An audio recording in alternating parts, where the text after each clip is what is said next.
Passando para falar um pouquinho para vocês sobre alguns posts que eu coloquei anteriormente sobre o intestino e a nossa conexão dele com o cérebro.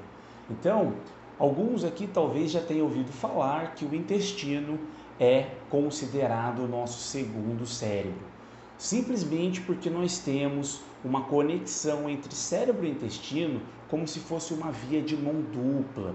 Nós temos inúmeros receptores e nervos que fazem e levam essa informação do que você come, o que você absorve e o que você elimina.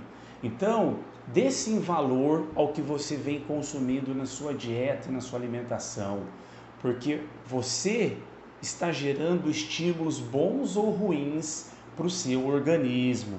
O intestino nosso é como se fosse uma espécie de sensor. Então, dependendo do seu estilo alimentar, do seu padrão alimentar, você pode, por exemplo, aumentar a permeabilidade intestinal. O que seria isso? Se você tem uma alimentação muito rica em produtos industrializados, frituras, fast food e etc., o intestino é como se ele ficasse com uma barreira aberta. Imagine uma peneira na qual está trocando toxinas com o meio sanguíneo, por exemplo. E essas toxinas acabam indo também para o nosso cérebro. Isso de forma bem resumida. Então, em contrapartida, se você consegue obter uma alimentação na qual ela é rica em nutrientes, frutas, verduras, legumes, vegetais, você também gera um estímulo positivo.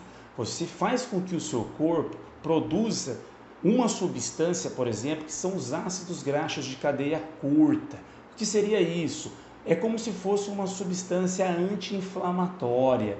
Então você gera um estímulo positivo e, contrariamente, você está gerando uma proteção e melhorando aquela barreira intestinal. Então, dê prioridade para o que você vem consumindo, pois isso reflete em várias situações da sua saúde. Por exemplo, no seu humor, porque se você não come nutrientes, fontes de, por exemplo, triptofano, que é um aminoácido que lá no intestino ele vai estimular a produção, por exemplo, de serotonina.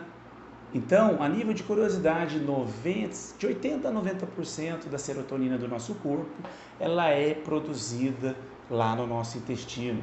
Então, aquela história de que nós somos o que comemos é verdade. Então, comece a valorizar um pouquinho tudo aquilo que você está ingerindo, pois isso gerará estímulos positivos ou não na sua saúde e até mesmo em questões psicológicas. Intestino é a causa base para inúmeras doenças. Então, dê uma olhadinha no post anterior que eu coloquei sobre a escala de Bristol. A escala de Bristol, resumidamente, ela é de 1 a 7, na qual ela coloca alguns perfis de tipos de fezes. É isso mesmo. Você precisa começar a olhar um pouquinho para o seu cocô. Não tenha nojo. A sua saúde está relacionada também a essa questão da eliminação e a forma com que você vem eliminando. Se você, por exemplo, tem uma desbiose, que isso é assunto para ponto posterior, que a gente vai falar um pouquinho sobre isso em outros vídeos, você precisa de um tratamento nutricional. Não existe medicamento para esse controle, existem mudanças no comportamento alimentar. Por exemplo, consumo de fibras, probióticos, uma boa hidratação, entre outros fatores. Então, cuide da sua alimentação e melhore o seu intestino. O seu cérebro também agradece. Um grande abraço. Tchau, tchau.